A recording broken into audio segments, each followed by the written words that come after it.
وتدي waxa ugu weyn isbedelay waxa weeye madaxweyne cusub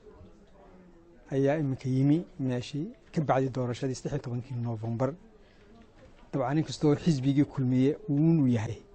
oo xisbiyahan isu bedelin hadda madaxweyne walba wuxuu la yimaadaa barnaamijkiisa iyo waxyaabaha mudan iyo waxyaabaha soo dhan uu la yimaadaa iyo siyaasadiisa oo gaarka wata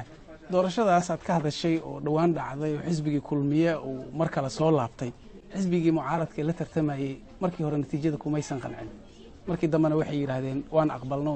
dadkii iyo dalkeen u tanaasulnay marka dimuqraadiyaddii ma la isdhihi karaa xoogaa yar bay gadaal u dhacday maadaama sidii markii hore loo kala bixi jiray ma aysan ahayn wallahi meel lama oran karo runtii waxay weli astaan u tahay hanaanka dimuqraadiyadda maxay dhahdaa ku xididaystay Somaliland sabab socotaba doorashadan waxay tii lixaad bay midna la isku ma qabsanin lixdaba caalamka iyo goob joogayaal keenay oo goob joog ka ahaa lixdaba waxa la yiraahdo waxay ahaayeen doorashooyin xor ah oo nabad ah ay ahaayeen dabcan marka doorasho timaado tartan baa imanaya waa la iskhilaafaya dabcan waxay imanaya dacwad baa imanaysa laakiin marka u dambaysa wuxuu baa lagu kala baxaya nidaamka iyo sharciga jira waa tahay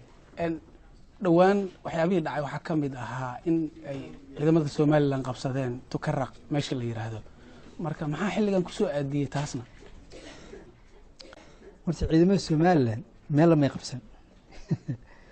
xadkooda kamay talaabin sidoo la socoto Somaliland iyo Soomaaliya xad bay leeyihiin caalamiya oo lagu jeexay heshiis dhexmaray dawladda Ingiriiska iyo dawladda Talyaaniga waa la yaqaan xadkaas wuxuu yahay ciidamada Somaliland xadka imika waxay u jiraan ilaa 60 kilomitir bay u jiraan uma dhawaba tukaraqna waxa bay u jirtay 10 kilomitir oo kaliya halkii markii hore bay deganaayeen mardan ciidanku aanu ka bixin dalkiisa ciidida ka cabataabada waa gardaroon runtii weey tukaraq ma ahan markii ugu horeysay ay wax ka dhacaan 2012 ay dhacdo kale ka dhacday marka maxaa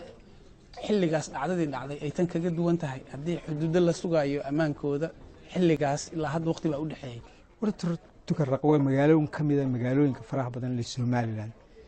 ciidanku marba meel buu tagaa goobtu tago iyo xilligu tago iyo sidoo uu tago waxa go'aamiya hogaamiyaashiisa go'aamiya waa arrin farsamo weey ugu dambeyntii heshiisyadii ay Somaliland la gashay shirkadaha caalamiga iyo waxa kamid ahaa kii imaaraadka ay la galeen bal heshiiskaas ma noo sharaxi kartaa halkuu ku dambeeyay heshiiskaas waxa ansixiyay golaha wasiirada markaa jiray iyo labada gole baarlamaan labadaba way ansixiyeen waa arrin sharci ah isugu waa heshiis jira oo ma aha mid laga noqdeen ma laakiin dabcan wuxuu ka kooban yahay mashaariic buu ka kooban yahay waqti bay u baahan yihiin iyo farsamooyin bay u baahan yihiin marka insha Allah waxaan rajaynaynaa sanadkan hadda inoo bilowday 2018 in ma taqaanay dhaqan galaan wixii lagu heshiiyay